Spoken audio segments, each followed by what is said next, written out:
Hey out there, survivors, and welcome back to another episode of Let's Survive Interviews. Today is a very cool interview for me. I'm chatting with Walter Gray the fourth, um, who I encountered on Twitter over our mutual love of The Last of Us Part 2. But what I came to realize was that Walter was not just a fan like me, he had actually been involved in the game.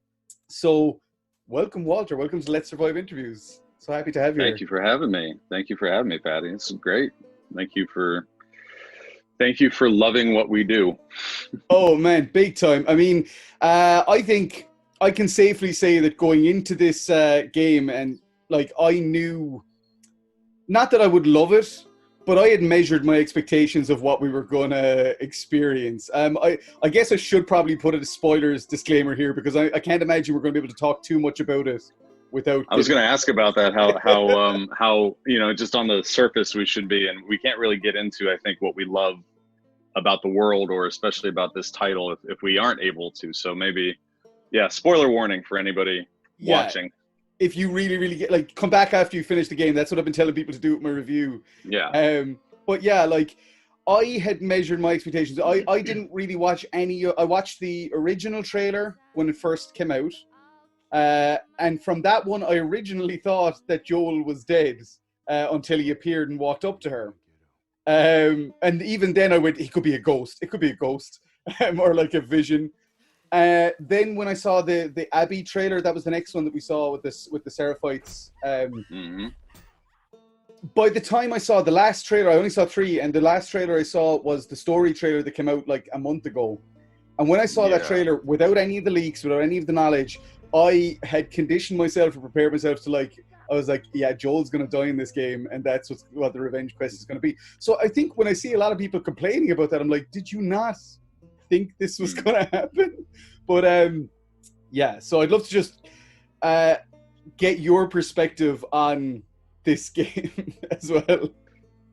Yeah. No, I will say, and this is, I mean, I don't believe I need to make a disclaimer other than, all of my thoughts sharing with you today are from my own personal experience, mainly as a gamer, but because of my unique perspective, having worked on it, I won't go into too many details about how the sausage is made, because while that's a beautiful process, and maybe they don't want me to say everything that happened, other than what they're sharing on Twitter with behind the Hmm. scenes, which I think are great. If you follow Neil Druckmann or Hallie Gross, they're posting a lot of the on set motion capture behind the scenes, just videos and pictures. It's really cool to see, Ashley Johnson with Shannon Woodward practicing the guitar for, the Take On Me scene where she's singing or whatnot. And yeah, so my hope today with you is to geek out with you as a gamer. Yes. And then when it's appropriate, kind of sprinkle in, my own personal experiences from the process. But yeah, I mean, if you can tell, I'm wearing my Ellie shirt from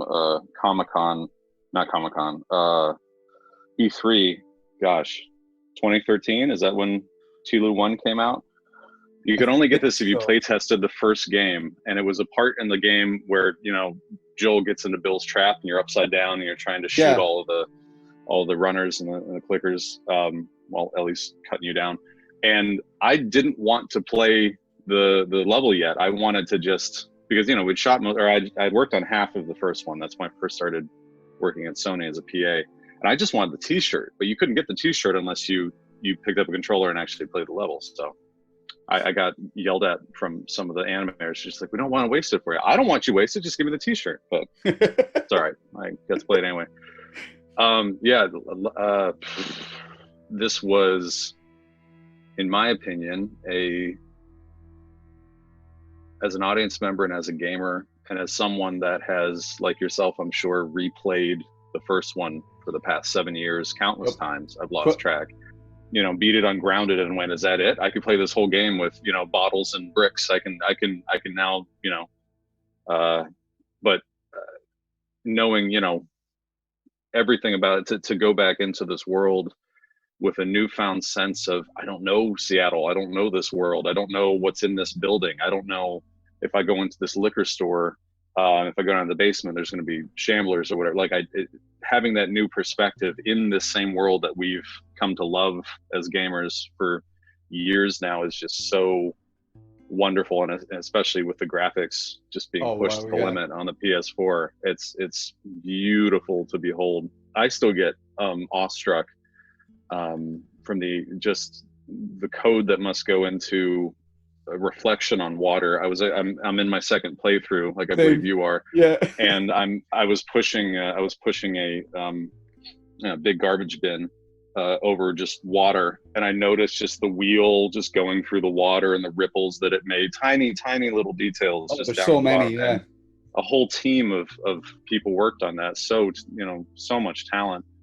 And those little details is people have said this countless times, is what helps make Naughty Dog titles so unique and so wonderful, is that they are just breathtaking. I remember the end of my first time playing Uncharted 4. I Which is was another swimming masterpiece. it's a masterpiece. Yeah. Swimming as the mast was just coming down over me, and it's just this spectacle, and having gone through this whole game, and I remember thinking, the world isn't ready for this yet. This is too much fun. Yeah. And that's kind of how I felt. I definitely felt that while we were shooting the game, but it's not until you have the controller in your hands and you're really playing it, and you're 10 minutes into 2, and Joel is making me cry. Anytime Troy sings in character as Joel, I just get weepy-eyed because it's just beautiful. It really is. So yeah, I was waiting, like you and everyone else, like most of the world, I think, waiting for this sequel, this unnecessary sequel.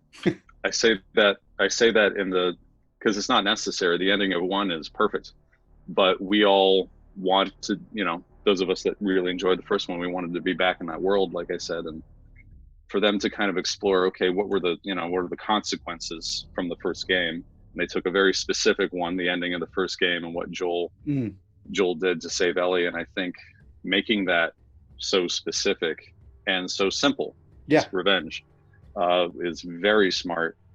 And then I realized, halfway through shooting it, oh, you're going to tell 2 stories here. And I remember I was actually talking to Eric Baldwin. He's a super nice gentleman. Everyone at Night Dog is super nice. And he said he remembered me coming up to him during a shoot day when it was an Abby shoot day. And I said, damn you guys, damn you for making me, trying to make me care about her. I see what you guys are doing. How dare you?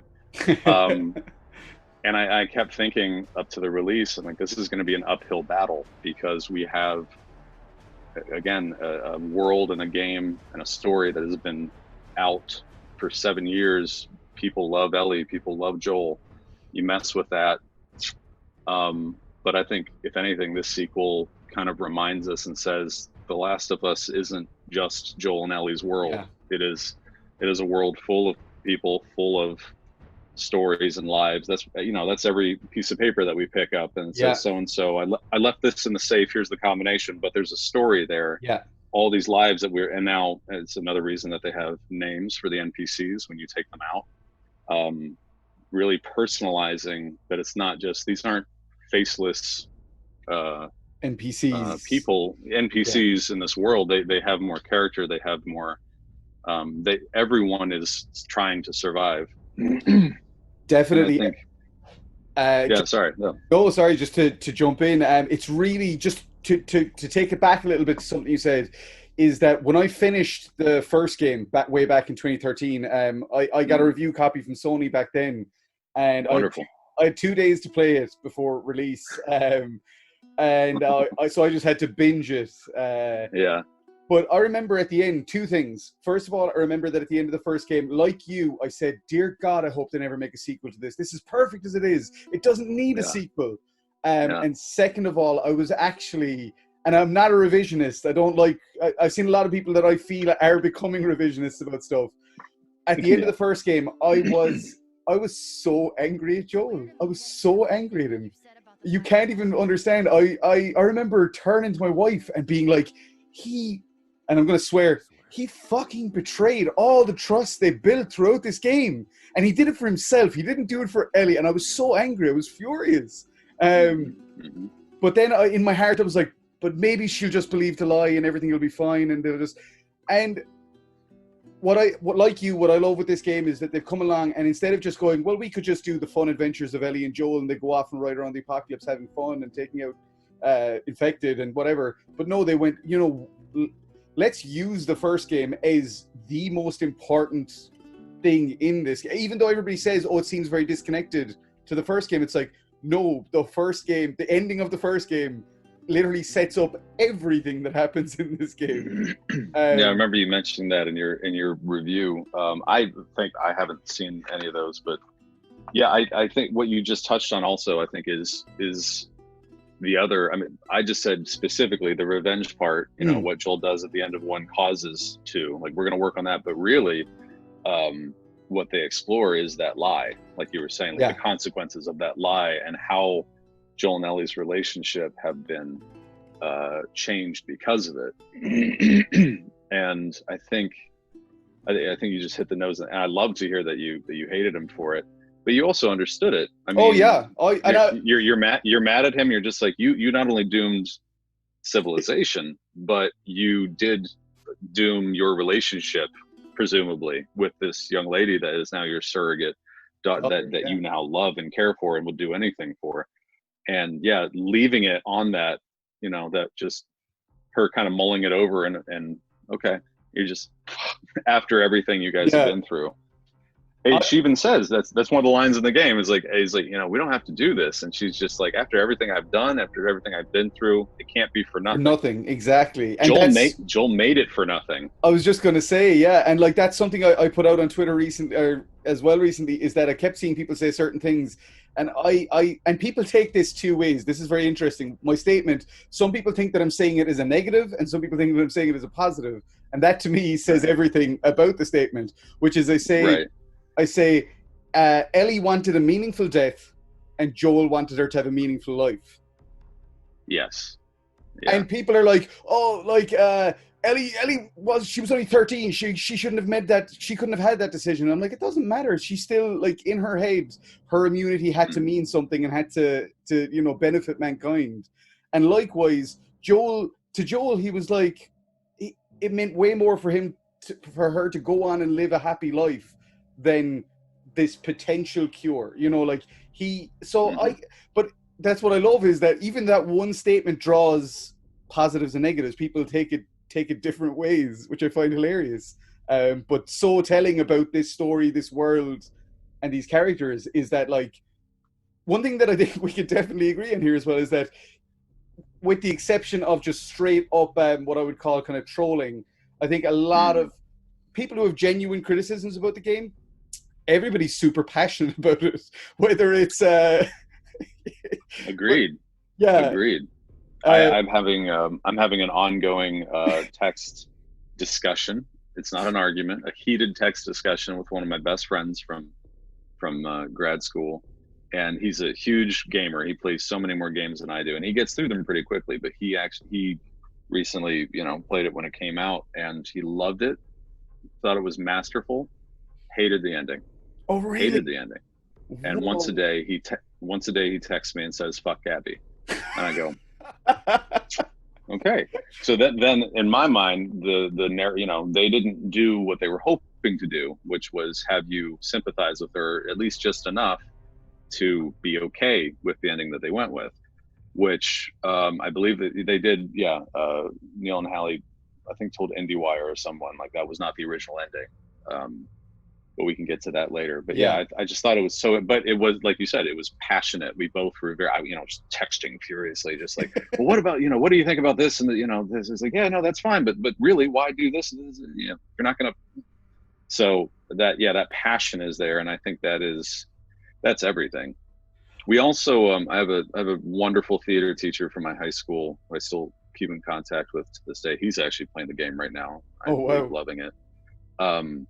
But probably very much thrilling, taking me out as many times as possible when he hears this. Like, there's Walt. Let's go. You're welcome. He's just been waiting to be able to do that. Something he always says about any fandom, about anything that we all hold, Star Wars, anything. We devour our darlings. Those of us that Actually, I don't know if there are not, but I'm sure there are people that hate The Dark Knight. I I don't know why they would, but like There have to be. people will argue that, you know, it's one of the greatest sequels ever. Godfather 2, greatest. But you know, this to me in gaming is one of the greatest sequels ever.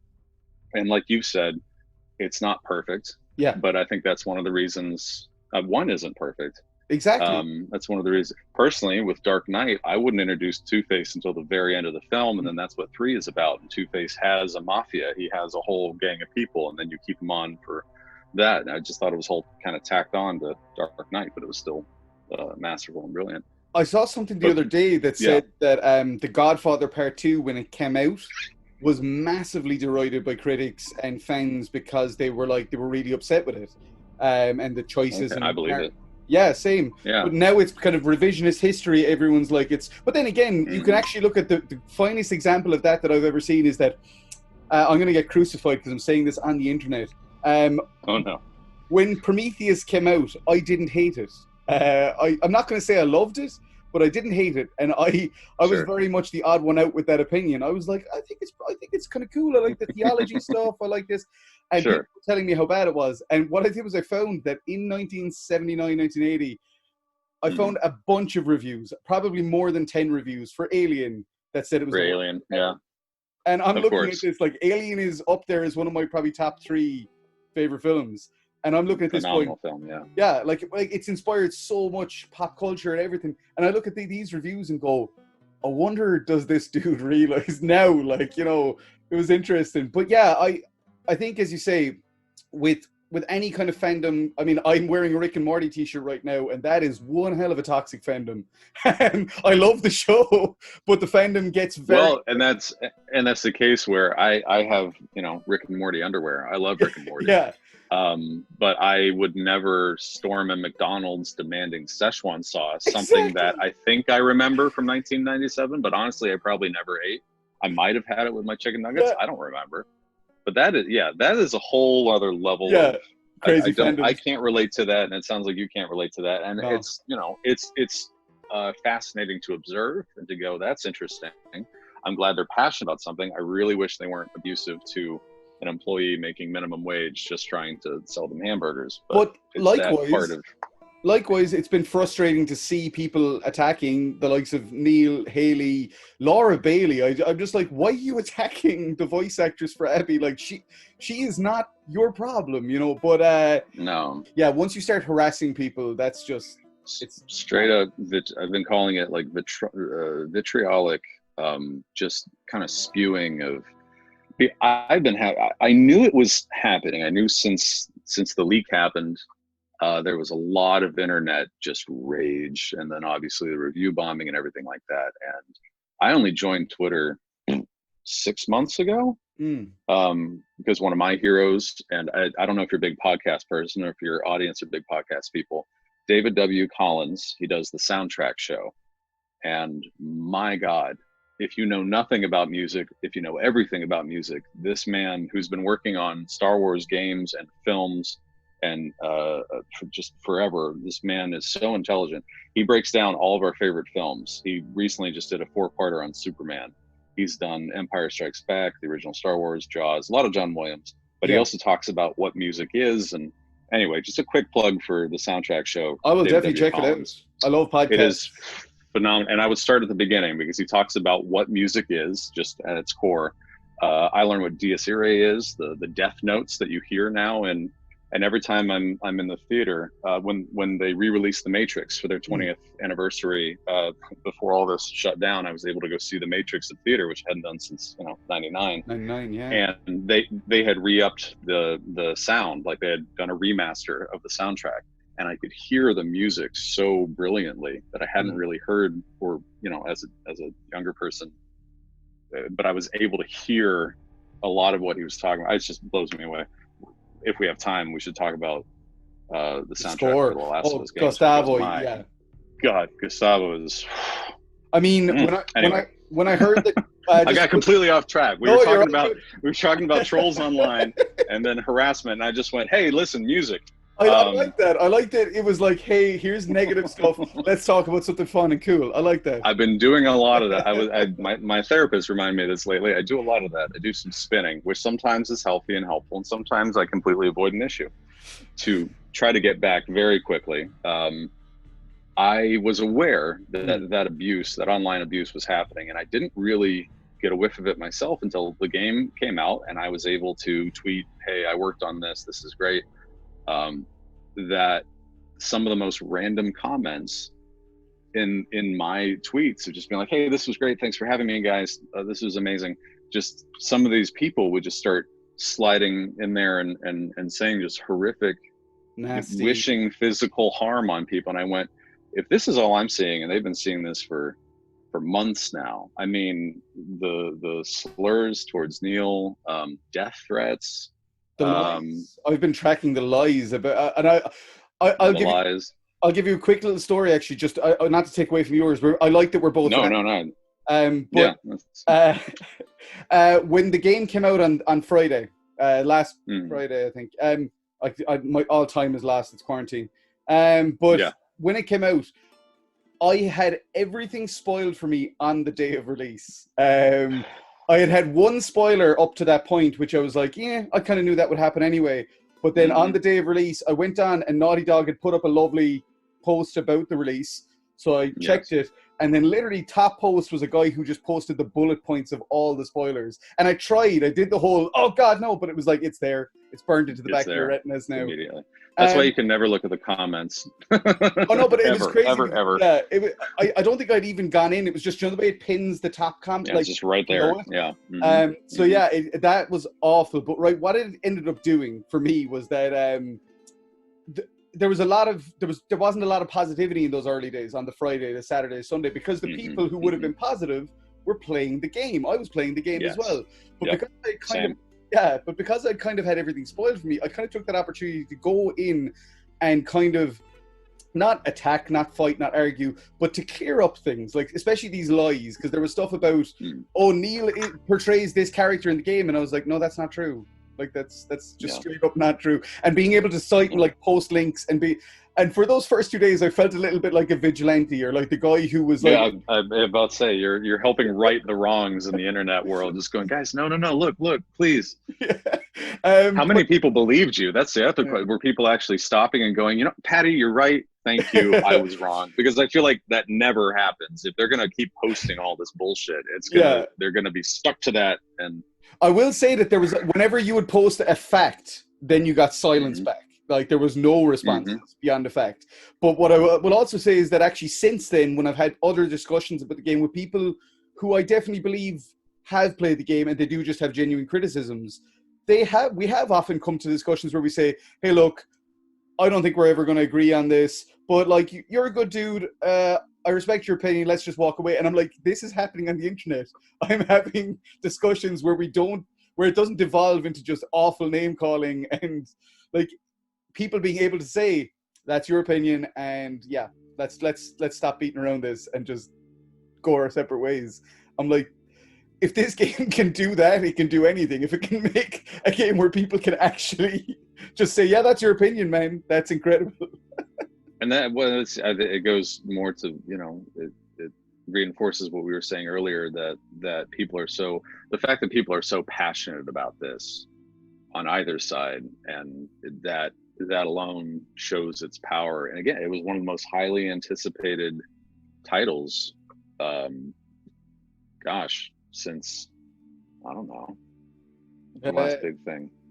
I mean, I can't think of anything even remotely in that scale. Like, as in, I know. I'm like, but you know, it's been such a maybe one of their other titles. Yeah.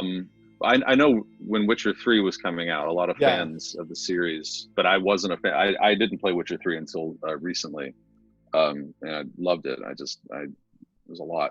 It's huge.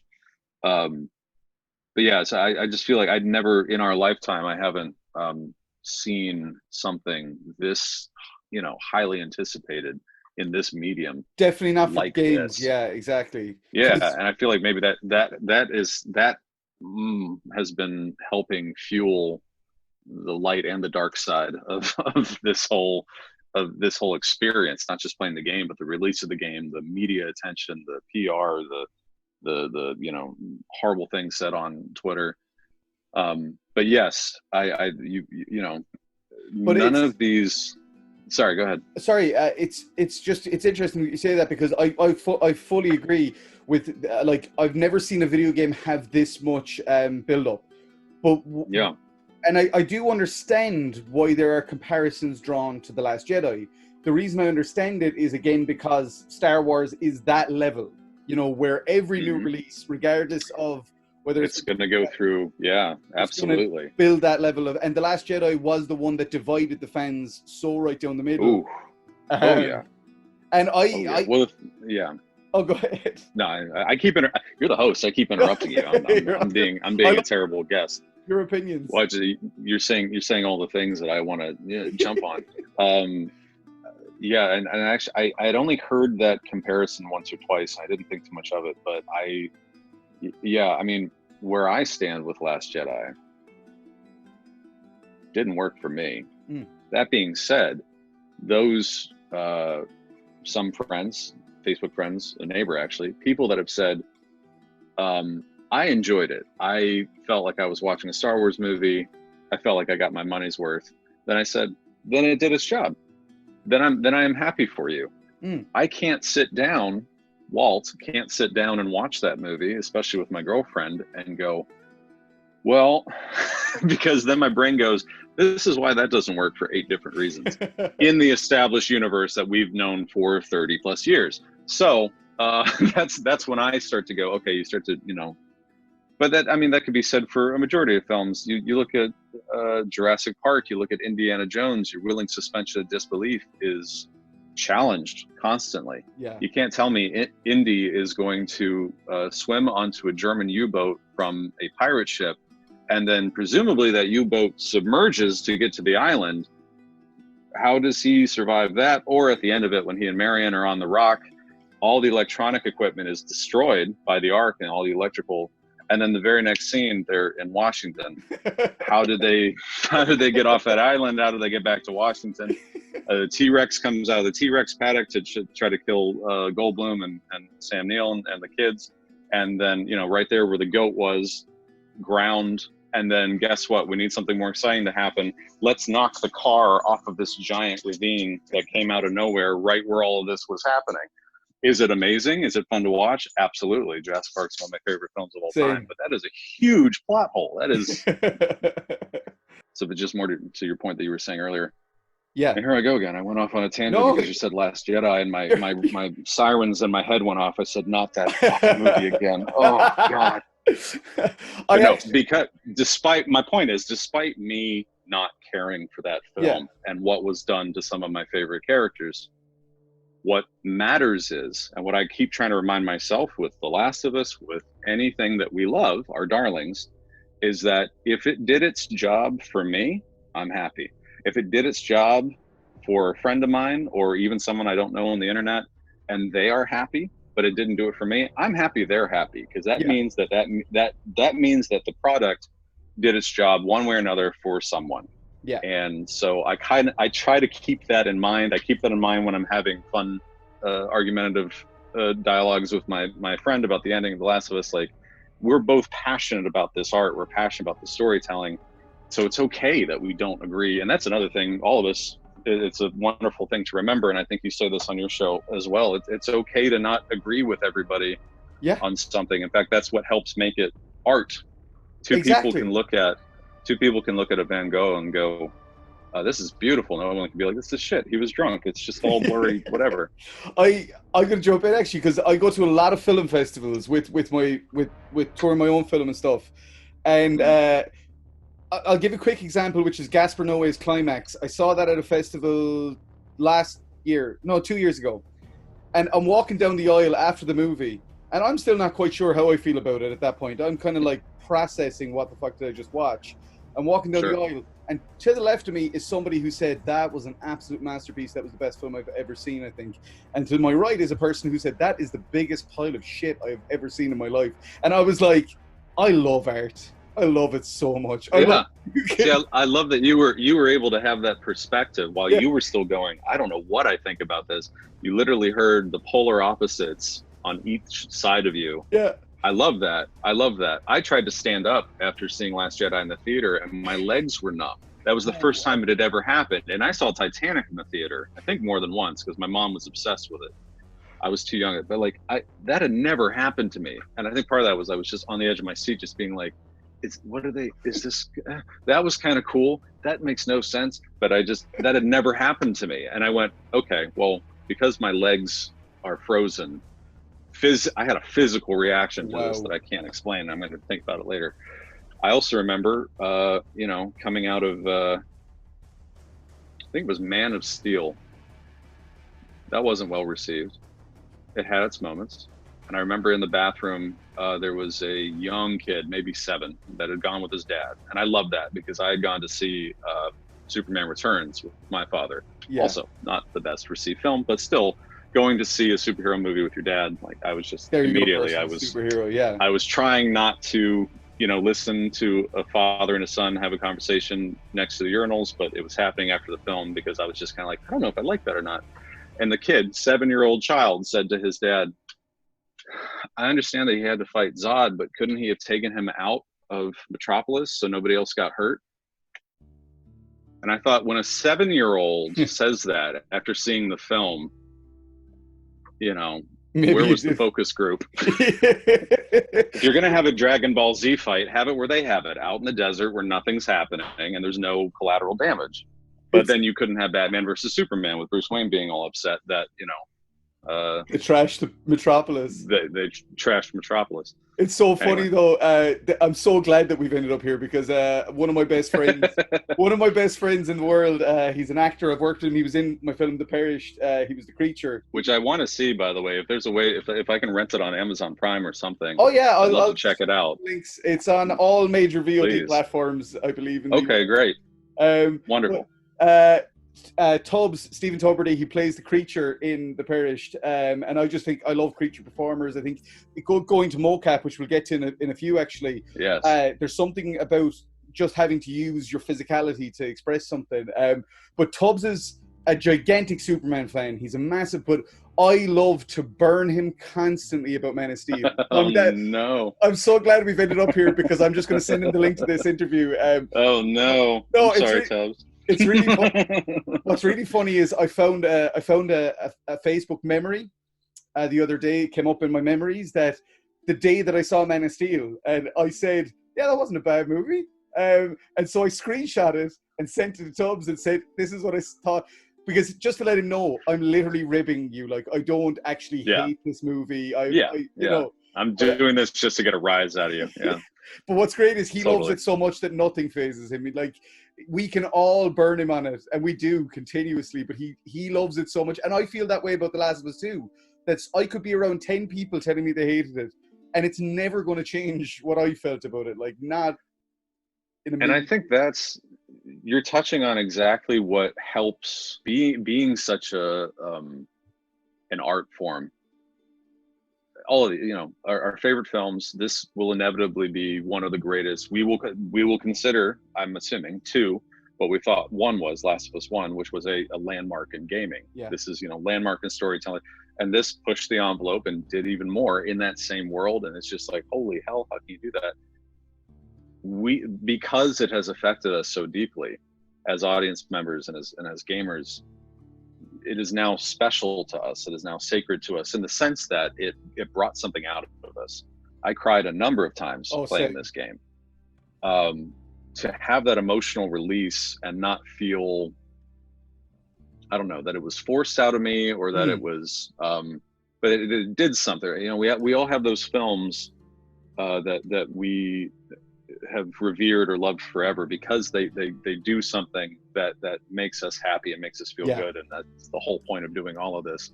Because we love it so much, we are able to sit in a room with 10 people around us who are just bashing the hell out of it and go, all right, it doesn't affect me because I love this so completely, maybe. Or I love being in this world that I'm okay with it. Star Wars. I love being in the Star Wars world where, there might be, and I didn't feel this way, but some friends might have felt this way. Like there might be an episode of The Mandalorian where I go, what the hell was that? But I'm still in this world and I'm still following this character and I still give a damn about what happens to the child or whatever. I think I just think it's fascinating and interesting and wonderful that we can get lost in, we can be protected by the thing that we love so much that we don't ignore criticism. We just kind of can take it with a smile and go, all right, that didn't work for you, which doesn't always work. Yeah. Which exactly. doesn't always, you meet that one person that really kind of digs in there and goes, well, this is why the Jeeps can't fall off of the thing because there was no thing there. And just like, no, I know that, but we have to accept that in order to love it because it's an imperfect thing, just like all these other things we love.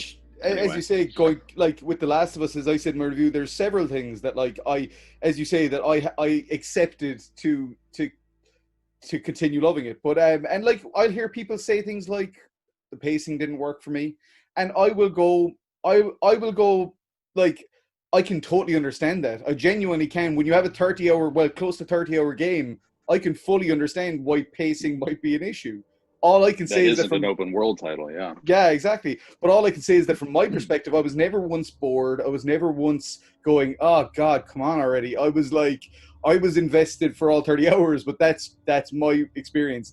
And just one quick thing as well is that when you were talking about the emotions that these things draw out of us, like, I don't think a piece of media that I can think of off the top of my head anyway has ever made me kind of say, I need to go and repair relationships and friendships and look back at familial relationships and what can I do to make things better while these people are still around so that I don't end up regretting not doing things sooner. A video game made me feel that. Like, a video game made me feel things that you usually have to go to therapy for. To be told, and you have to go to therapy after you play it because it has brought up all of these emotions just to help guide you. It's basically not a bad thing. Yeah, like at 4 a.m. going like, I need to call my dad and just be like, Dad, can we just hug or something? I will say, do it. Wake him up. Yeah. I can absolutely relate to that. I was in the middle of I was telling this to Eric and my friend Ryan, who also worked on the game extensively. They were asking, what are some of your favorite moments? I'm actually hoping to talk to them again because we had to go off to, we didn't have enough time to talk. Not nearly enough time to talk about this 30-hour epic. But there was a moment in game, not in a cinematic, not in an in-game cinematic, just walking around a game, and I just started crying because of my own life experiences and what you just said. Like, take the time to say what you mean to those that you care about, to be able to say that you love them. I lost both of my parents 5 years ago in 2015, unexpectedly. Deeply sorry. Happens to everyone, I'm told. I know. I have been able to, work on that through therapy and then through my work. Also, it's a great release as a performer to be able to do that. But my dad, back in the 60s or 70s, he was a folk singer and he loved music and tried to get me to play guitar as early as possible. So you can imagine, oh wow, Joel teaching her how to play guitar, and then obviously the guitar minigame, which I love. It's incredible. But then I'm again, spoilers, friends that are listening. I'm trying to make sure my girlfriend hasn't watched it yet, so I'm trying to make sure she's away. I think she went outside with the dogs. Yeah. Oh, they just now came back in. Do you hear that? Hi guys. So happy. They're so happy.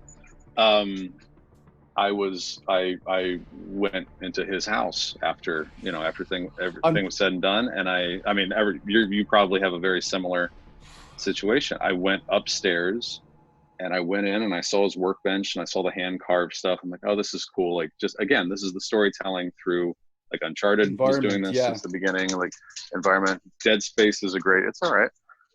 Dead Space was a great job of like showing. I mean, any especially survival horror games, they do a wonderful job of telling a complete story just in a room. True environment. What happened? What happened in here? Why is there a plasma cutter right here ready to go? Whatever it might be.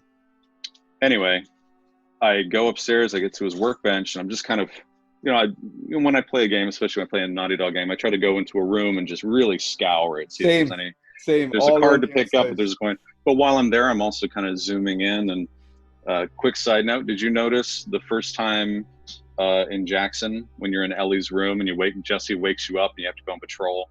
As soon as you have control, if you go to your desk, you might have noticed it earlier in a cutscene, you go to Ellie's desk in her little kind of shed house room.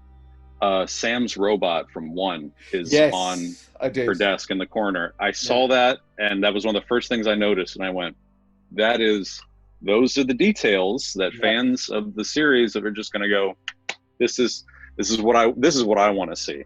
They never talk about it, they never see it. It's just Sam's robot. It's just there. Yeah. I love it. Anyway, I go upstairs, go to the workbench, I turn around, and the wall just has all these guitars that he's either been working on or he found or whatever. And Dad collected guitars. He had a number. I still have some of them. And I just started. Of course. And out of nowhere, I wasn't expecting it. And again, just playing it, just walking around the house. And I went, this moment, them making the decision, the scripted moment for Ellie to go into his house after everything and to do this, like, I got to, obviously you got to get your revolver and get his watch and stuff. To have that moment happen, and for me as a player to be able to connect to that, which they don't really know, that when they're making it, they're like, we want to show you what Ellie's going through. Yeah. But as a player, to be able to relate to just the environment, the artwork in the level, it's just so powerful, and it's what we're talking about. And I wanted to share that with you today. You shared with your friend on 1 with the giraffe scene and everything, and that spoke to me as well. Like, this is why they do it.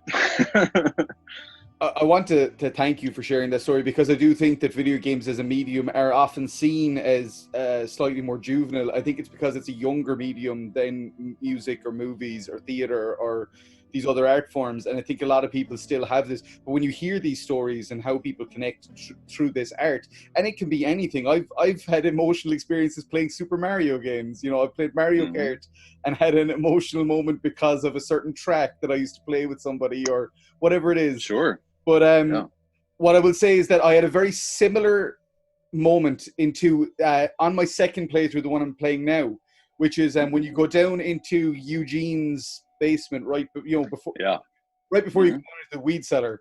Yes. I'm walking around there and I shine a light over as I'm looking around that cellar, and I just see a stuffed giraffe sitting there.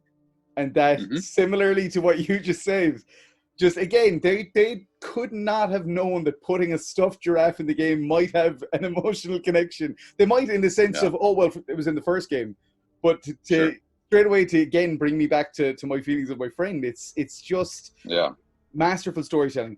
I'm going to jump on here and ask you. Okay, I'm going to get into you got to be part of this, which I think is such an incredible thing. You worked to be part of this. I'm not going to say you got to be part of this, because I always hate reductive things like that. Like when people say to me, "Oh, you're so lucky to make movies," I'm like, "No, I work my ass off to make movies." Yeah, but you worked to be part of this, and I'd just love to know your experience, your journey from, like, as you say, you worked a bit on the first game. Did you have any experience on Uncharted 4? And then obviously your experience on part 2. I will try to make this as succinct and quick as possible for an 8-year span. Wow. I got out of UCLA. I came out. I'm from Pennsylvania originally. I flew out to Los Angeles to go to UCLA to get an MFA in acting. Ever since then, I've been wonderfully in debt with student loans. So indie filmmaker, I know. So anyway, graduated in 2011. Near the end of my time at UCLA, I was fortunate enough to attend a motion capture workshop with Gordon Hunt and Amy Hennig. And this was before Uncharted 3. This was between 2 and 3. I think 3 was about to be released, maybe. And this was at a mocap stage, gosh, back in 2010 maybe. And got that through some wonderful friend of mine.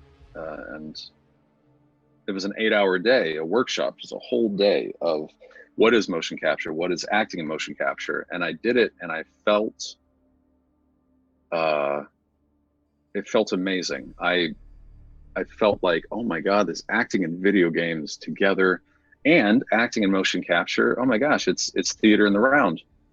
And Gordon Hunt would liken it to playing in a sandbox. You get to be kids again, because you have to use your imagination when you're in a big gray box with a funny suit on, and nowadays with the head cams, with a little 4K camera looking right at your schnoz with all these like it's as far removed from natural, being as you can. However, once you get past all of that, and all there is are the lines and the other actor that you're working with or the environment, is immensely freeing.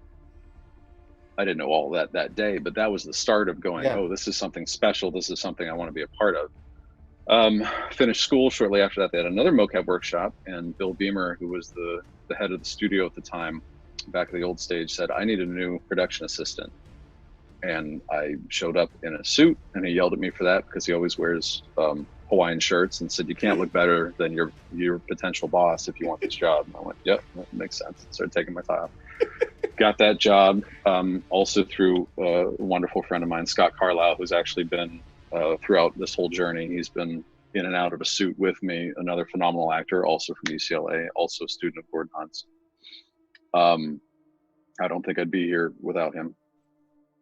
Through that process, I finally got the job. I got the job as a production assistant at Sony, and then that included, for the 8 years, and moving from Culver City Studios to Playa Vista, where we built our own stages in around end of 2014, 2015, right around when my parents had to go. We were still running cables, and I was helping build, put the sets together. You would get coffee for the director, tea for the actors, help suit up the actors, restock the fridge, restock craft, chips and things like that, things that we would have on the stage. The important stuff that keeps the actors fed, and hopefully everybody happy. If they need scripts printed out, try to help with that. And then once you get into rehearsals and the shoot days, building the sets, giant, heavy kind of gray blocks that we use at Sony specifically is my experience. So that's what I can speak to. Building giant, whatever the digital environment is. So, for example, for Last of Us Part 2, you have a scene at the front of the theater in Seattle, and we get Dina and Ellie in there and set her down on the couch. How big is the couch? We have all these screens around the room with the digital representation of their scene. We build that out, and then we go, okay, this is where Dina needs to sit. This is where Ellie's going to go. And then once we on the stage are able to build the scene out of PVC pipe or metal pipes for a door, or whatever makes the least amount of noise, hopefully, because it is a sound stage and they shoot the dialogue live. Then Neil and Hallie and the Naughty Dog crew are able to come in with the actors and rehearse the scene the day before, or the week of the shoot that they're going to shoot that week. And it can be, they can say, okay, we're going to shoot 6 or 8 scenes this week, maybe 2 scenes a day, because Naughty Dog, they got long, as the same in Uncharted, just kind of long, no cuts. I mean, later they'll slice and dice, but when we record it, it could be the entire scene. And so just that takes a lot of rehearsal, and to Neil's and Naughty Dog's immense credit, they don't slack on rehearsals. But our job is to build those sets, and then when that's done, tape them off, know where it needs to go later, and then put it back on the shoot day.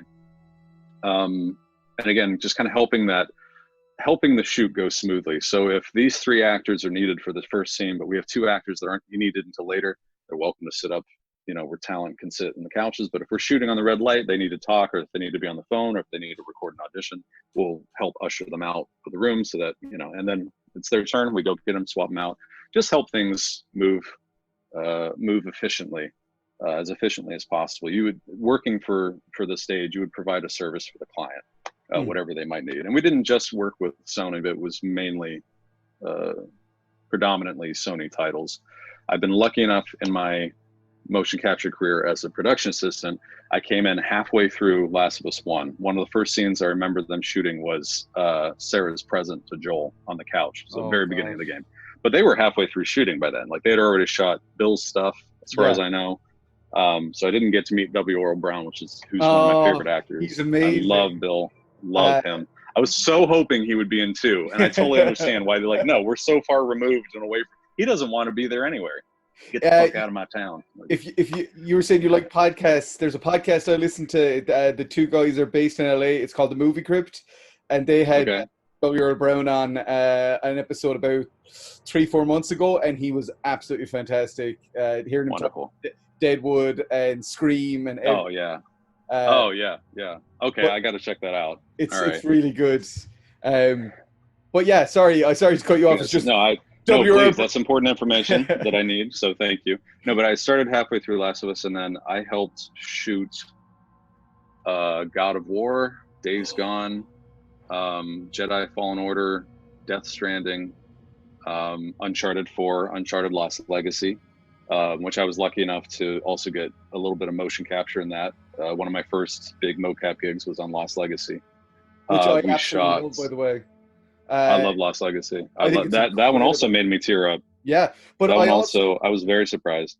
At the end of Uncharted 4, I kind of said to myself, yeah, they don't need to do any more with this. I'm happy with where this has closed out. And then I played Lost Legacy and said, oh no, there's still so much more, because I realized in that moment that as much as I thought Nathan Drake was the beating heart of Uncharted, I was like, there's so many other characters that are just as, and like Sam is a phenomenal character. There's so many places for them to go. Naughty Dog are such good storytellers that Well, I was thrilled to be back with Chloe, because I wanted to see more of Chloe in 3, because she was such a presence in 2, and then so I love that it was her story. It was about her past and her journey, and I thought that was wonderful. And but your resume is so God of War, like, I mean, they're literally nearly all the Spider-Man. I forgot Spider-Man. We shot Spider-Man. There it is. Yeah. Love that. And oh man, so good. Your resume, like, you're literally speaking of like some of the most iconic games of the entire generation. Days Gone is a game that I felt got like horrifically unfairly maligned when it came out as well. Like, I platinumed that. I got a platinum trophy in that game because I could not stop playing. I didn't play it for about a year. It came out, I bought it day one, but then we were shooting, or we were in pre-production on the Parish at the time, and from then until April of the next year, I basically couldn't do anything. Wonderful. And then when I finished production on the Parish, the first thing I did was boot up Days Gone, and I just lost myself for about two months just doing everything I could possibly do. And I loved the character, the story. I just really enjoyed it. And also, I just have to laugh because hearing you talk about the whole working with Sony thing, I'm formerly a game developer myself. I was a game developer from 2009 to 2012. I mainly did game design and composition, like music composition, which is why Gustavo's score and everything is, it really holds a place for me. But about 2 years ago, my wife was kind of suggesting, are you still interested in games? Would you go back doing it? And I was like, if I could work somewhere, like not a small indie studio, if I could work somewhere. And I started looking at jobs at Sony Culver City. So I just thought it was funny there. We could have been working together, man. that would have been awesome. And they're not that, we were renting stage 2 on the Culver lot, and all that's gone now. It's all been paved down. So again, we have our own little home. But yes, I mean, Sony Santa Monica, who's right next door to the Playa stages. Again, just wonderful people. Insomniac, wonderful people. You really can't. I mean, I don't have much experience with working in those buildings, but the people that I have been fortunate enough to meet have just been phenomenal human beings. Days Gone was particularly special to me. I was hired as a reader for auditions. Same with Spider-Man later, but while we were still at the Culver stage, Ben Studios were nice enough to, because that was part of this, right? For 8 years, I would not so subtly pull on, casting director sleeves and go, "Hey, should you need an actor, I'm available." You gotta do it. You gotta do it. You do. I tried to not be crass about it, and maybe I was, and I apologize to those people. But you gotta start somewhere, and you gotta kind of slowly chip away and try to make your mark. because I love acting and I love video games, and to be able to do both and work with all these wonderful people, it's a dream come true that I didn't know I had until that workshop, that mocap workshop with Gordon Hunt and Amy Henning. But Days Gone, I was there from the beginning to the end. Oh, And, wow. having read with all the actors when they were hired, and reading with Sam Witwer when he came in. He's so good in it. He's great. He is great. He is, and he was. We worked on another project together, actually, that will never see the light of day, unfortunately. And he was nothing but wonderfully helpful to me on my character work and what I was doing. And he would come up to me after every take and just be so supportive. And I actually miss working with him, because there was a lot. That was another project. I don't know if you remember, but there was some bad press about it or something. Like, people like, oh, they're just trying to do The Last of Us or whatever. And with Days Gone, they had a very with Days Gone, yeah. And they had and they never wanted John Garvin, the lead of it. He never wanted that. He was very much trying to do his own thing, set in Oregon, because he loves that part of the country. And, I loved it. I loved it. It felt, even though it was fundamental or like objectively similar to The Last of Us in that it's an apocalypse. Everything's going to be 28 days later is objectively similar to like exactly. Those are all runners. But the thing is, it felt so different to me, because the world was, well, it was still bleak, it was still tragic at times, but it definitely felt like it had a little bit more optimism or something about it all than The Last of Us, which is why I love I go to The Last of Us to feel the things I do. But Days Gone gave me that feeling of like of hope, I guess, a lot of the time. Although that's something I always saying about Last of Us 1 and 2 as well, is that I feel like The Last of Us Part 1 is a game about hope, and The Last of Us Part 2 is a game about the absence of hope. Well said. Yeah. And I'm sure that is definitely one of the things I went for. But just the last thing I'll say about Days Gone, I also very much, because the gameplay is wonderful, and being able to upgrade your bike and drive around and stuff, it was a really fun project. And the hordes, to not only work and the idea of like having that almost World War Z mass just coming at you, and had just whatever. There's so many times of me just running backwards and just like watching poor Sam's face as Deacon just like, God damn it, just running away because I kept messing up. I want to go back because I haven't played it since Death Stranding came out. They got a new tank for the bike, and it's the baby that you put on. It's your baby battery that you put on your Death Stranding suit. So I kind of want to go back and unlock that weird thing to have on my motorcycle. And also, side note, like Boozer too is one of my favorite characters. Oh, he's a great character. Played by one of my good friends, Jim Peary. I love that guy, and he's fantastic. In a ton of stuff. Just look at, he's wonderful. And on stage, he was just again, game companies, for the most part, in these projects, they get, and this might just be voice actors in general, there's a lot of love, which I think is necessary and needed for any of these projects to tell these stories. Any shoot day on Naughty Dog, no matter what the project, but I will say also, especially The Last of Us, everyone that's there, it's very disciplined. They know exactly what they need to get. They know how they would like to get it, and they communicate with the stage. But the attitude, for the most part, is it's not lax in the sense of, again, undisciplined. It's just when you have Troy there and Laura Bailey and Ashley Johnson, they're cracking jokes. These people have worked with each other for years, countless times before. They know each other, Neil and Hallie, and they do from auditions. I'm sure they want to bring in people that they want to work with, and it's the same with Insomniac. Yuri Lowenthal is a phenomenal Peter Parker. And no one had any question. But also those Insomniac peeps wanted to work with him again because they worked with him on Sunset Overdrive, and what an amazing decision. And that whole cast,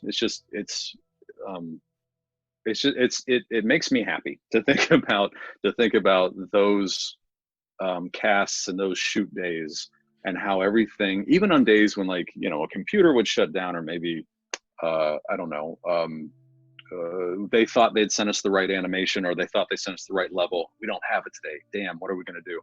Even in those moments, everyone was still able to very much work together. And I think the finished product, granted, teams of animators, making it look just absolutely phenomenal. But those scenes, they were able to get get all of that done because they were so wonderful to work. They all want to work with each other. When you love what you do, does it work? Type of deal. I have to say, like, coming from an indie film background, indie film is very much 30 of us. That's on the biggest one I've made to date.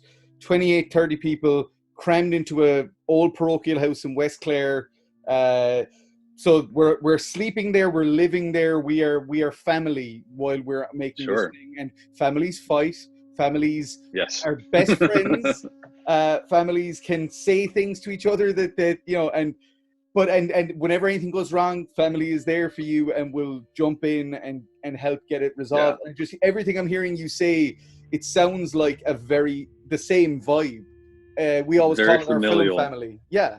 Even the animators that would come in, Jeremy Yates and a bunch of other lead animators on just in-game stuff, just this basic mode, all these amazing stunt performers trying to do Ellie or Abby's motions in game, just running around, walking, crawling, the prone stuff, all of that. Every time they would come in, they said, "God, we missed you guys. We love being here." And that tells me that Sony mocap, everyone just does their job so amazingly well there, and I recommend those stages to anyone that will listen to me. They're also the ones I've had the most work on and practice with, so I know them the most. So I am biased, but the finished products kind of speak for themselves. I don't, we've had so many wonderful experiences. Countless. As I say, some of the most iconic games of an entire generation. But something that I have to say to you is that, like, I'm an indie writer and director, and when you work with small teams, in particular, you really, I think it's the same for everybody, whether you're working with a small team or not, or a big team. You understand that every person that's part of the team every cog is important, because if you're missing even the smallest cog, that sets off a chain reaction that dismantles everything. And absolutely. I cannot, like, on my own productions, like my assistant director, my PAs, like the caterer, the person doing crafty, everybody is an MVP at the end of that shoot, because you didn't get through it there without every single person. And so, like, I love hearing these stories from you, because it really is comforting to know that, like, even though the scales of things are so dramatically different, AAA game with the budget that's like I'll never see in my life, an indie film, but like the feelings and the way things are done are so similar. It's just it makes me happy. From my perspective, that has been the majority of the shoots, which has also made me happy, coming from a theater background. Especially those companies that are able to rehearse with their actors. That sense of kind of whittling down what the animators need, what the game designer needs, what the director for the cinematics need, what the actors need, and what you just said about how everyone is an important cog in the machine. That is a wonderful, beautiful thing that hopefully all actors are aware of, but it's a wonderful reminder that when you are on stage in a role, in any role, on stage in a theater, or on stage in motion capture, or on the set in a TV show or film, that that respect is, or just that reminder that just because you're in front of the camera or cameras doesn't mean that you're the most important thing about this. Far from it, usually. And that has been a wonderful lesson for me. I've never really had the problem of going, oh, this is the Walt show, because I think that would be a very boring show. But it does stagger, because I've had the experience of being a production assistant and an actor on the same stage, having those, but being a reader for auditions and being on the other side of the table trying to audition for something. It gives you a great perspective on a grounding, but also just everything that's needed for a process to work. And that's all those very talented, wonderful people doing their individual jobs. and that's how it works so well, I think. But like, it's funny though, because something that I also try to remind a lot of actors that I've worked with and stuff is, for example, in the parish, there's a shop scene with this shop assistant. I think I gave him a name in the finished thing. I can't even remember it now, but I believe just to make my friend Brian O'Regan, who plays the character, happy, I gave him a name. But I remember Brian kind of saying it's only a small role though, and I know it's such a cliche to say the whole there's no small roles, like, but only small actors, yeah. Yeah. But the funniest thing is that like that when we got our distributor and they were picking shots for the trailer, they're like, we got to use this shop assistant scene because like that's your Jason Voorhees, don't go down to the lake. That's the hook. Yeah. You're doomed. Best stay out of there. Yeah. Yeah. Exactly. It's crazy because like Brian then ended up being featured in the trailer, and you know, like, and I remember, as I say, at the time he was just kind of like, oh, it was almost like even though it wasn't the case, it was like almost thanks for throwing me a bone and giving me this gig. And I'm like, A, I didn't throw you a bone, you got the gig because you're a good actor, but B, like, this, while it seems like it might just be that little role, like a little moment, this is such an important part for the narrative because you are the person that warns them of what's up in the hill. But yeah, I just think that sometimes you say actors need to be reminded, A, that you were not always going to be the lead, but B, that sometimes even playing that small little role can have such a massive impact. Totally. You never know. So bringing me to actually, I mean, you played one of the Seraphites, or you're the voice of Seraphites in Last of Us Part 2. Yeah, they had six performers for the WLF and 6 performers for I think it was 6 males and 6 females. Was that it? I think that might have been it. So 12. I have to look at the cast list. Yeah. But we were in pairs, and there were 2 voice actors per session because there's so many moments, especially in Naughty Dog games, where they would talk to each other. If you're in hiding, if you're creeping up on them, they'll say, even if they haven't seen you yet, exactly. And so we would be able to have those conversations but they could be in the game, randomly assigned to each other. There are some scripted moments in game with the Seraphites where it's just me, which is awesome and makes me so cool. I still can't believe it. The first, when you encounter the first Seraphite heavy, you kind of open that door in the mercy thing, and he comes in and he's just and he's all rage. That was me. Nice. In the trailer, actually, that same character in that first gameplay trailer, when he comes out and she takes him down and he starts to do his little prayer as she kills him. That was a unique experience for me. Whoa. Because for the trailer, Neil was actually there in the recording booth, and he asked if he could come in and like work personally with me. So it was just me and him in the booth trying to get the tone of that prayer right. Yeah. So that was unique and wonderful. And he's just such a down-to-earth, chill dude. I feel like he can't be all the time because he's got so much going on, and so he's working on so much. But when he communicates with others, especially on stage, and what he needs from his actors, it's very level and very chill, which was wonderful.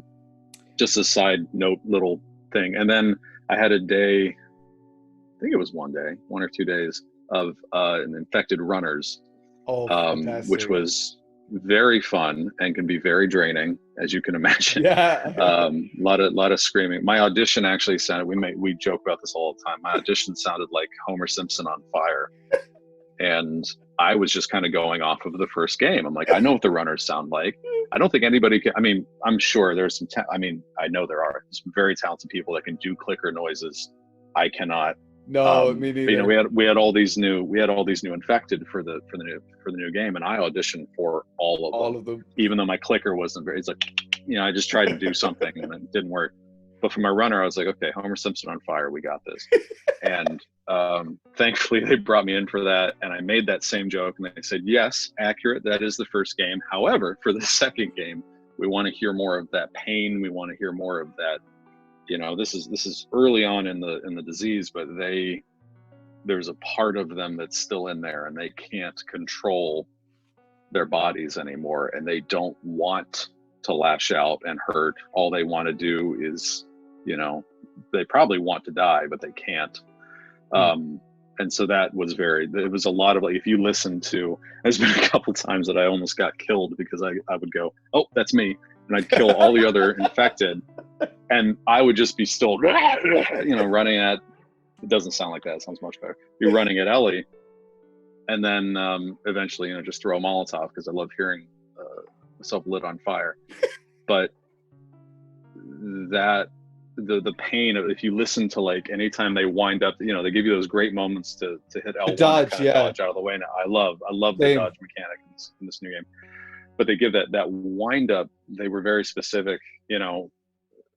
You don't want to do this, but you can't help it. Yeah. And so there's a cry in there. There's a pain. There's still an angry lash out, but there's always and sometimes if you're lucky enough to hear them just kind of when they're cowering by themselves, and that's you haunting. can, if you sit there for 20 seconds and just listen to what that performer is doing, it's beautiful and haunting. Like, because literally I love those moments. I'm just, as I say, my second playthrough, and at the start where you're with Dina and you're going through the buildings in Jackson, they're the first kind of set of runners you come across in those buildings. There is like two of them that are both doing that. They're both just kind of like powering.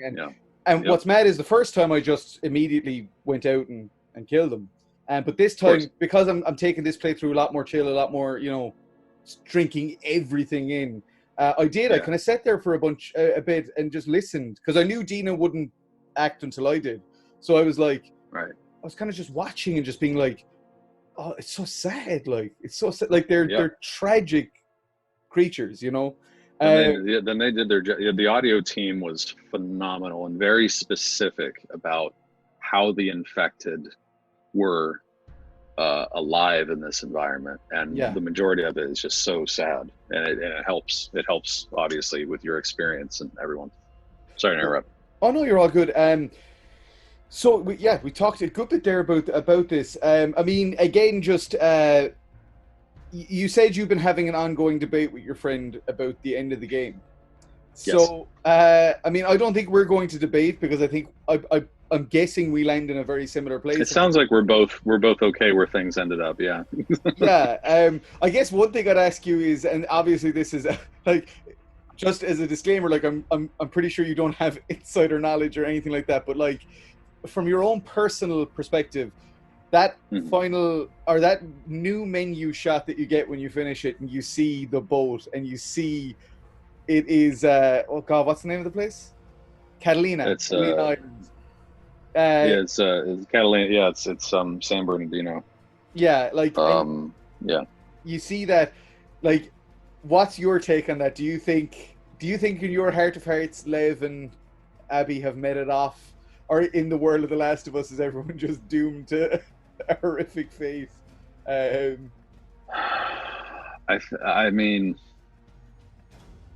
I saw that last Game Plus title screen, which I can't get rid of, by the way.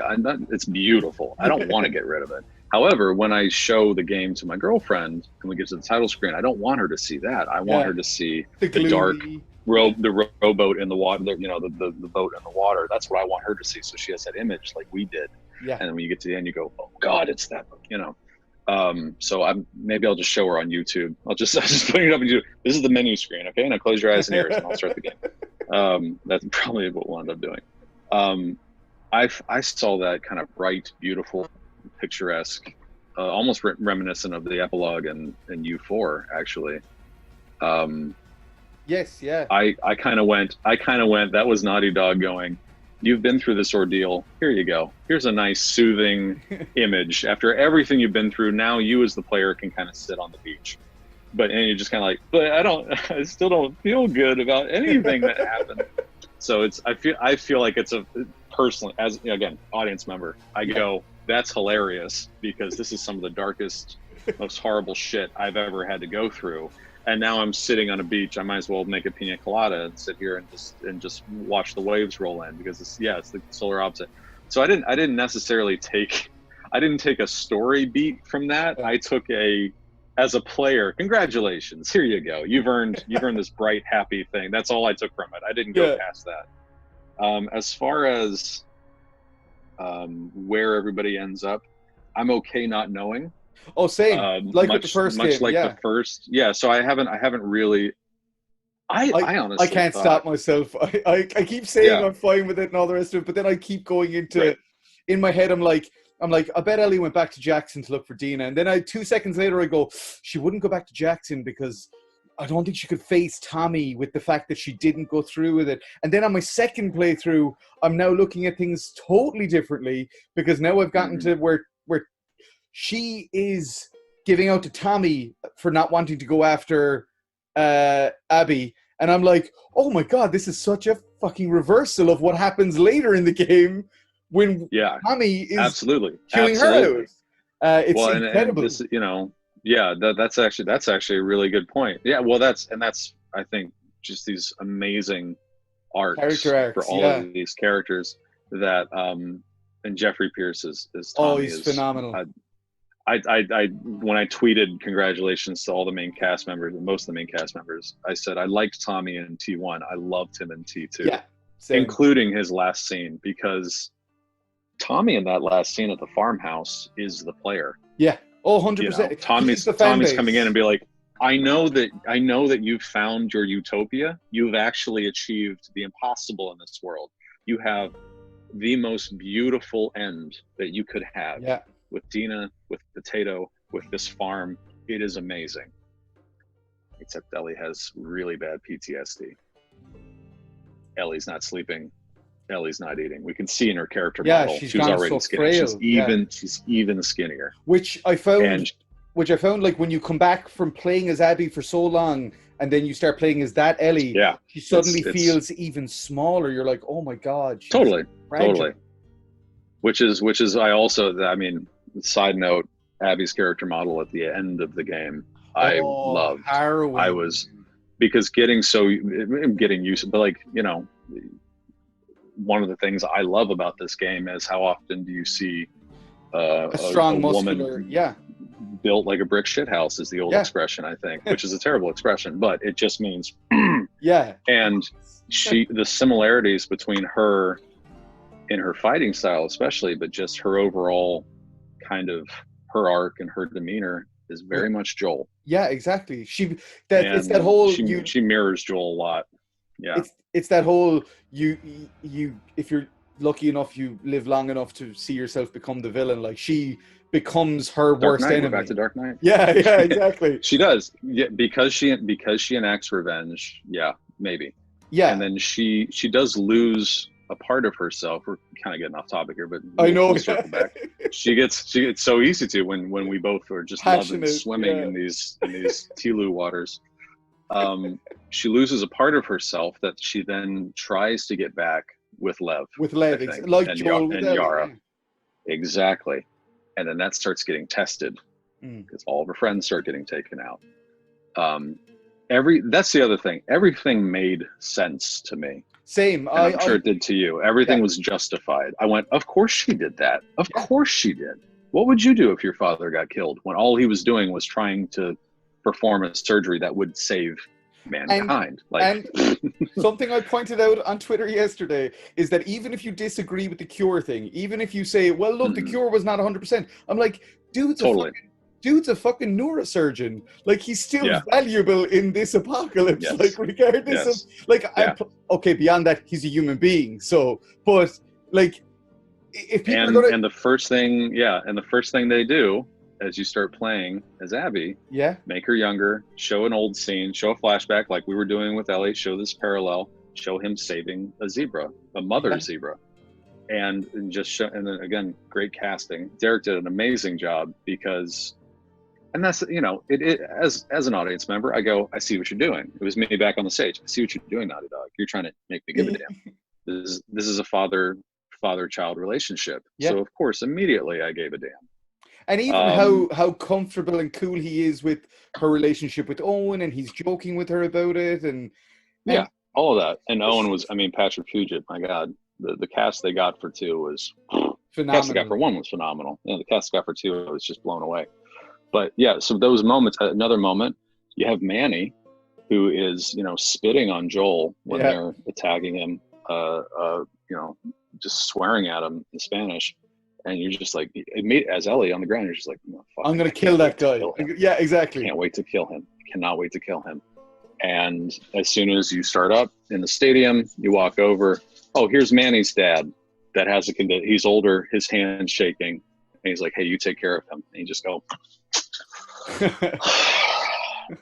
But even on and top then of he that, is taken out like that by Tommy. Just so many characters are just. there's such a direct parallel to the relationship between Ellie and Jesse and the relationship between Abby and Manny, and then how Jesse and Manny both meet their ends. Like Abby just viciously and within seconds kills Jesse, and likewise the exact same thing happens with Manny. And right, the funny thing, what you just said there, I remember, when I saw Manny, I was like, I'm gonna kill that dude. I hate him so much. I cannot wait. And then, like you say, not even. Don't think I took in the whole his sick dad stuff.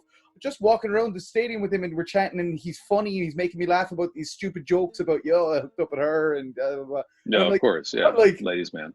I'm like, I like this dude. He's funny. And I'm like, no, you don't like this dude. This dude's an asshole. He killed you. Exactly. Yeah. And you have those moments, you're like, are you kidding me?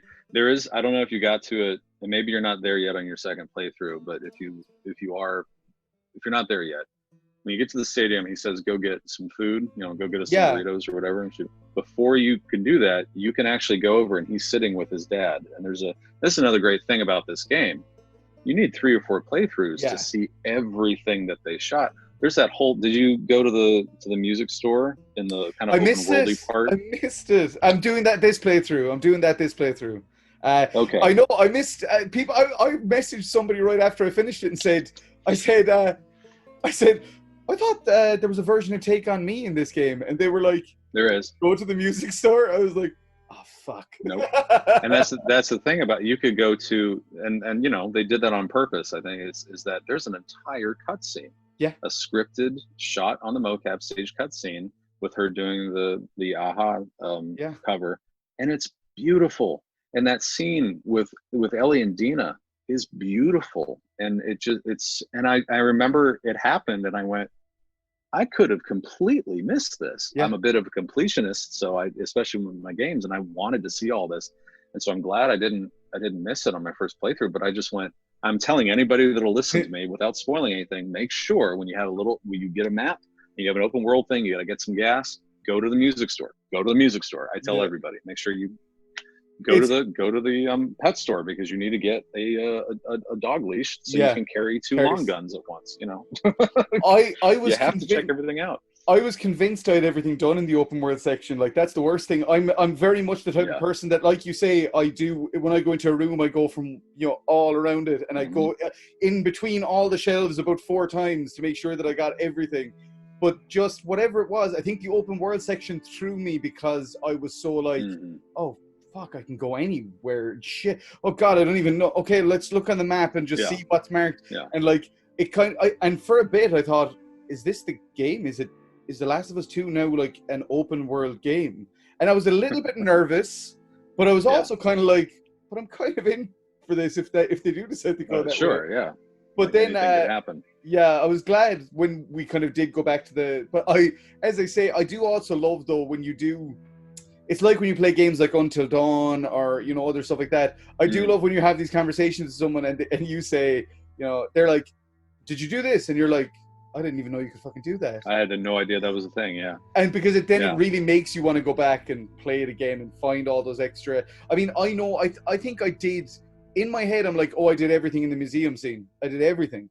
But then somebody messaged me today and said, "Did you know you can climb on the T-Rex?" I was like, "No, I didn't. I didn't know you could climb the T-Rex."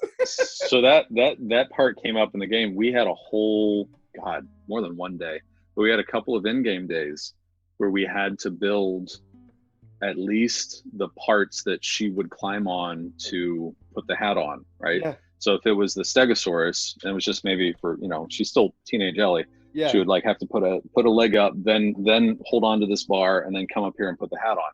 So on the stage, we would have, the dinosaur skeleton digitally. We're like, okay, where's the head? Okay, it's about this high. For the T-Rex, I believe, I wasn't there for that shoot day. I was on the other stage. But I believe they built some kind of thing for her to kind of climb up the back And that's the only reason I knew that I could do that. That's because I had amazing. helped shoot the game. So yes, and if you happen to be wearing the hat, a little spoiler for everybody, if you happen to be wearing the hat when you go, you can go back outside. She will put the hat on the T-Rex and then jump off. I did I that. don't think you can get it back. Okay, yeah. Cool.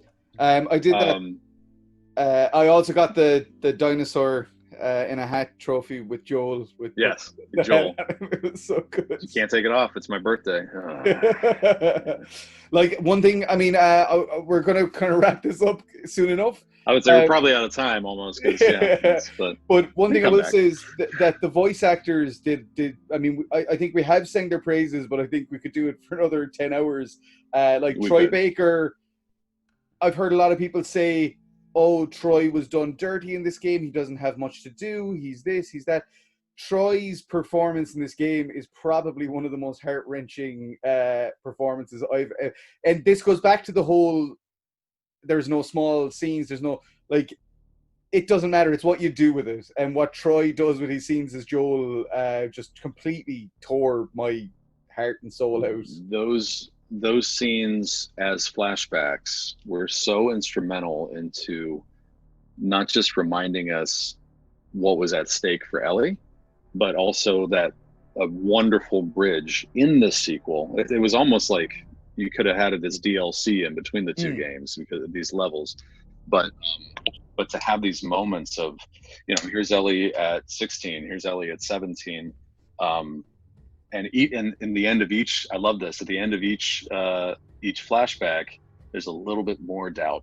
There's a little bit more doubt until we get back to St. Mary's. That's a whole separate thing. But yes, Troy loves Joel. He loves that character, and he was so thrilled to be back at it. I thankfully was not called, or I think I was out of town. I was working on something else. I think I thankfully had a gig out of town as an actor, but I missed the big scene with Abby and her friends.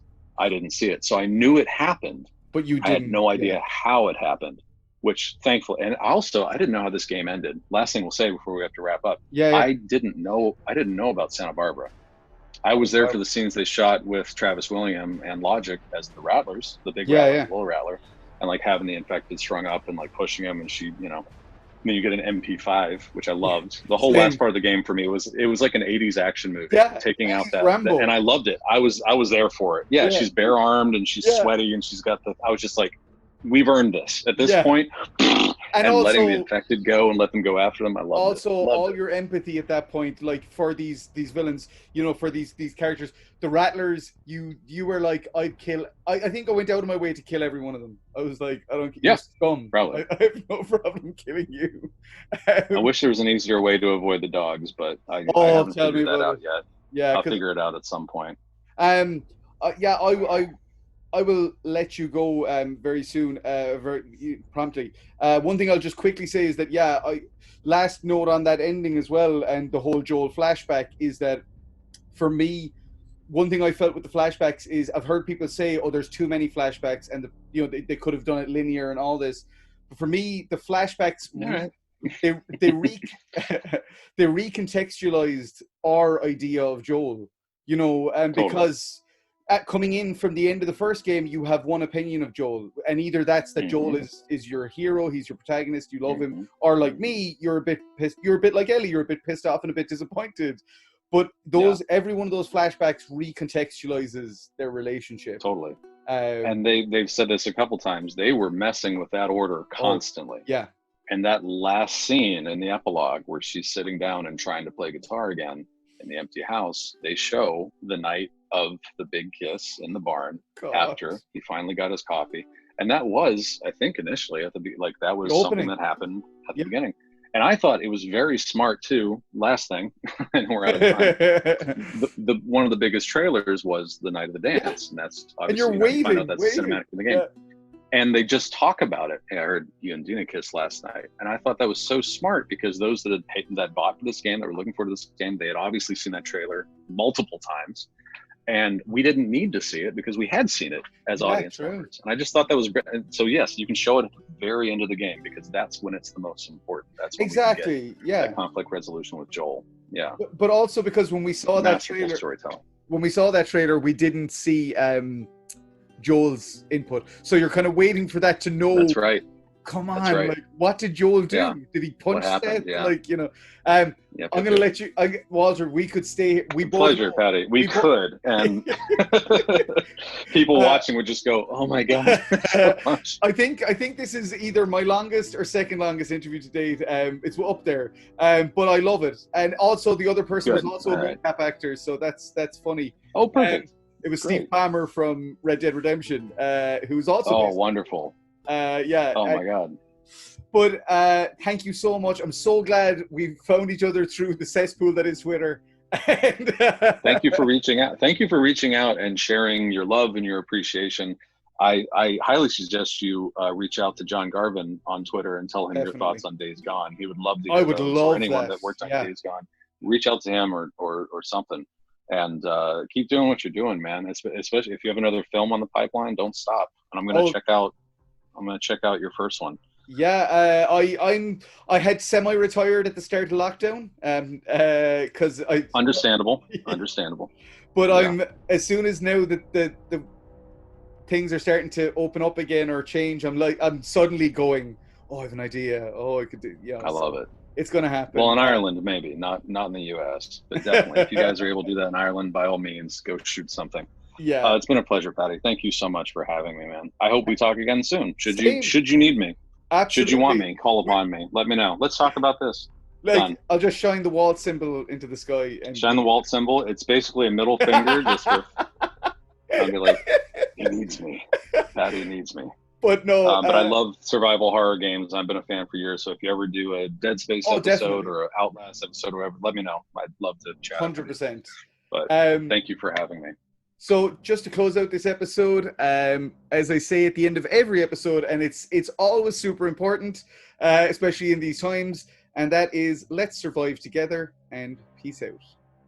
Let's survive together. Endure and survive. Peace out. Endure and survive. Have a great night. Yes. So there you have it, folks. That was my interview with the fantastic Walter Gray IV. I want to thank Walter so much for taking the time to come on and chat with me. As I say, Twitter brought us together in a very...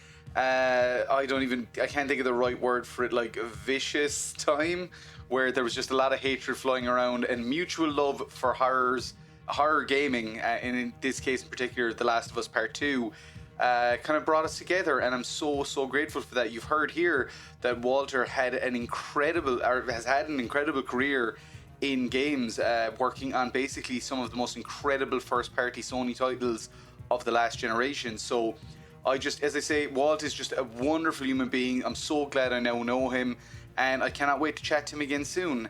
I really hope you guys enjoyed this interview. I hope you guys enjoyed The Last of Us 2. If you didn't, that's totally fine too. But yeah, I do hope you did enjoy it personally. If you haven't already checked out my review of The Last of Us Part 2, hop on over and check it out. There's a lot of spoilers, so if you haven't finished the game, maybe do that first. But yeah, you probably shouldn't have watched this video because there was a lot of spoilers in this video too. Just want to say a massive thank you guys for checking this video out, and a huge thanks to Walt for coming on and doing the interview with me. And of course, if you like the videos you're seeing here, it would be amazing if you could hit the subscribe button and stick around. It would be, I love seeing this channel grow and seeing people get involved, and same over on the Twitch channel. So yeah, get involved, be part of this. You're welcome here. You're welcome to voice your opinions here. Whatever they might be about games and stuff, as long as it's in a civil manner. So yeah, that's it, and thank you so much. As always, let's survive together, and peace out.